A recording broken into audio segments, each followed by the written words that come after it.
What's going on, guys? I'm going to talk about something that I've been asked a lot of questions about.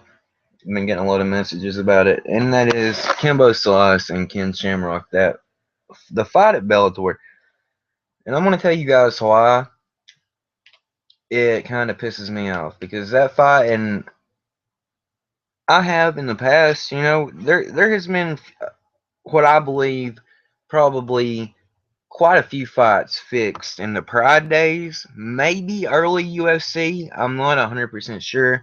I don't want to believe it, but there's a few fights that if you go back and look, I mean, I don't know how you would deny it, but I'm believing that they're not. But Pride, early Pride, even certain promotions in the early 2000s and the mid 2000s, and then this Bellator fight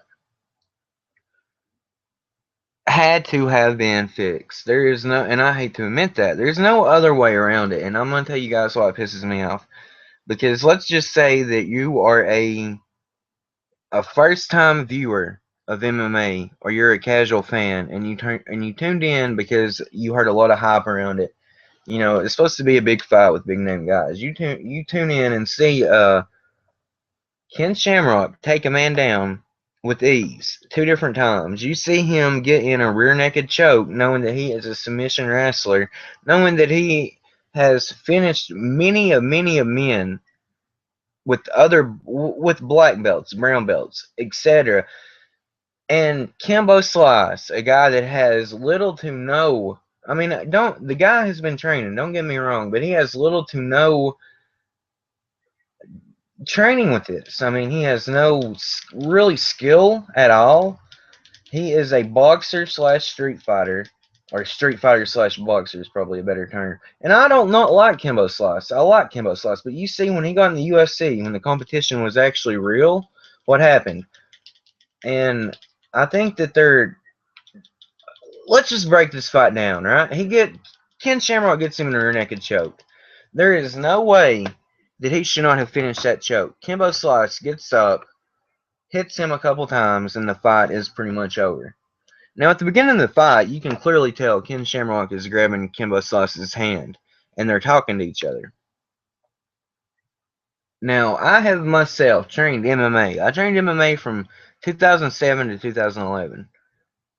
I have had amateur fights. I have had a total of 11 amateur fights, and I can tell you with almost 100% assurance that a man is not going to be able to hold your hand there and you not be able to pull it out unless his fingers are in the glove.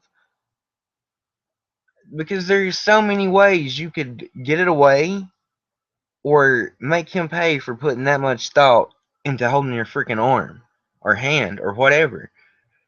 And it's despicable. It really is. It pisses me off because, like I said, the casual fan or a first time viewer is going to see that and think all fights are like that. Scott Coker is known for this type of shit. Now, the Tito Ortiz and Stephan Bonner fight was bad enough, but there was no question you could tell that was real. It was a horrible fight with two out of shape, over the hill fighters trying to fight each other. I'm not, but what Bellator is doing is horrible. It's not to talk shit about Bellator because it's not like I'm taking up for because I know a few people will say, oh, I'm a UFC fanboy. No, I'm not. I watch ONE FC. I watch other MMA organizations. I've always watched Bellator. You know, I watch World Series of Fighting. I watch a lot of different MMA organizations. It's not just about UFC, and I think UFC's fucked up, really, to be honest with you, with this Reebok deal.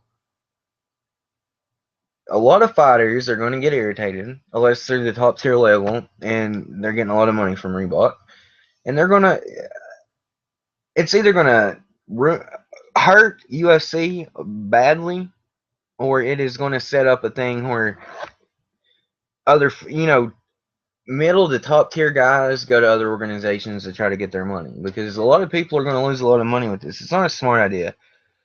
But back to Bellator, this thing right here, honestly, it drives me crazy. Why would you put that on TV knowing that a MMA fan that has any knowledge is going to know that is fake? And it kills me. They're trying to turn it into a freak show. They're trying to turn it into wrestling. And if I want to watch wrestling, I'll go watch WWE. I'll go watch TNA. I'll go watch Ring of Honor. I'm not gonna. I don't want to watch MMA and think of freaking wrestling. And that's pretty much all I got to say about it.